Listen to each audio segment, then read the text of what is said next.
woods of the Ozarks to the streets of Kansas City, we're now here at Lifted Spirits, where they specialize in vodka and gin.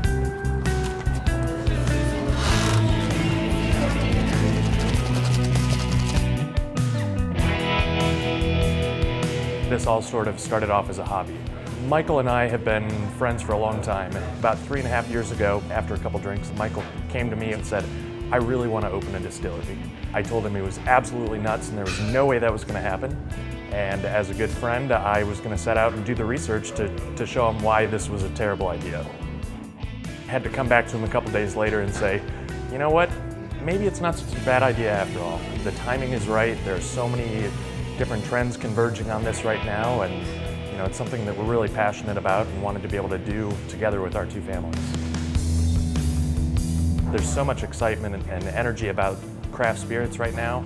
It's really following almost the exact same trajectory as the beer industry about 25 years ago. We picked the East Crossroads in Kansas City for a number of reasons. It's such an exciting and growing and upcoming part of the city. There's so much art and energy and excitement down here right now. It absolutely aligned with our passions, with our interests, and there's no other part of Kansas City that had the energy that the Crossroads has right now.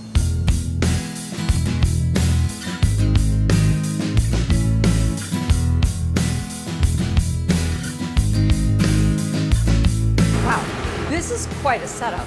So this is a column still, combined with a pot still? Yes, so it's a hybrid fractioning still.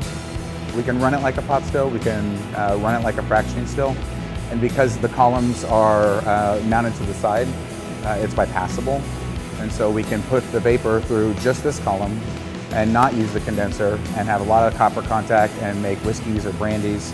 Or if we're trying to make a neutral spirit, which is the base for our vodka, our gin, and our absinthe, we would change those valves at the very top, and then that forces the vapor down and up through each column, down and up, and so we end up with a lot of separation. And then if we're making a gin, we utilize the gin basket here.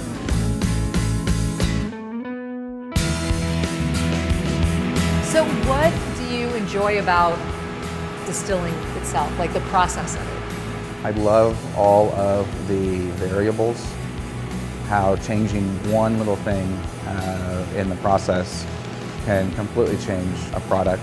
And it's just a lot of fun to be able to, at one stage, interpret what's coming off in the moment, and at another stage be able to dig into research and make it all sync. What did you do before this? My degree's in theology. Oh, interesting. So I was a pastor. Okay.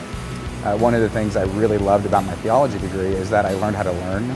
And so I learned how to research and how to find things out and utilize them. And so I started with some New Zealand home distillation texts. Obviously I was just reading it for theory. And some 19th century French distillation manuals and some organic chem books, and started practicing. That's great. And now, I mean, you really are creating a product that is bringing people together. You can look out through these doors right here and see the people who are enjoying the spirits that you've made. I mean, was that a very intentional design choice? I wasn't thinking just them coming back or me being able to look forward. I was just thinking exchange. We want people to know that this stuff is accessible. When we decided to open a distillery, one of the things we were really excited about was kind of pulling back that veil and letting people come in and experience the spirits from the grain coming in the back door, and see and smell and taste, and really get an understanding of how our spirits are made. And then we wanted to create an environment in the tasting room where people could taste those spirits in cocktails that range from the simple, classic, traditional to some really new, interesting, exciting signature drinks that we've created.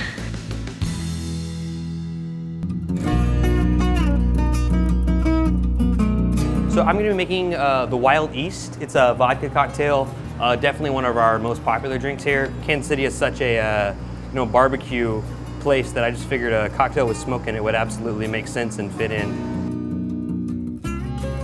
So the very first thing in the cocktail is a jalapeno shrub, basically jalapeno syrup. It also has lime juice in it, a little bit of simple syrup as well to give it a little bit of sweetness. And then we put a full 2 ounces of vodka in it.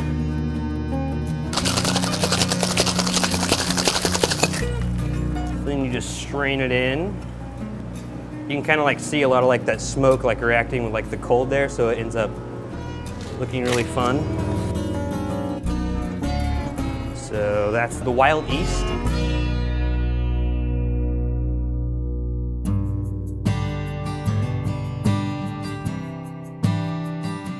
When you were putting together your gin recipe, there are so many different styles of gin. Like what did you want the Lifted Spirits gin to be? We wanted our gin to be someone that you could walk up to, be fast friends, and someone that you feel like you could just tell your whole story to right away. We wanted that kind of personal experience with the spirit. I've never heard anyone describe the creative process in trying to create a persona for the product. So Me either. I'd never done that before, and I thought it was a fantastic idea. It helped a lot. yeah, that's really, really interesting. So how did you take that and turn that into a recipe? So how many botanicals are in the 10, which is a little higher than I wanted, but than I initially was going for. But they balance really well. They play well with each other. Our gin has more juniper in it than all the other botanicals combined. So main ingredients being juniper and coriander, which traditionally are the main ingredients in gin. And then the other examples that we have here, we have cardamom pods. We use the whole pod, not just the seed. And rose too, huh? Hibiscus. Oh, okay. Hibiscus. And then we also include some things like chamomile and some florals, and then there's some other botanicals like orris root being iris root, which they serve more of a purpose than just flavor. They actually stabilize the spirit. Those are some of the botanicals we use.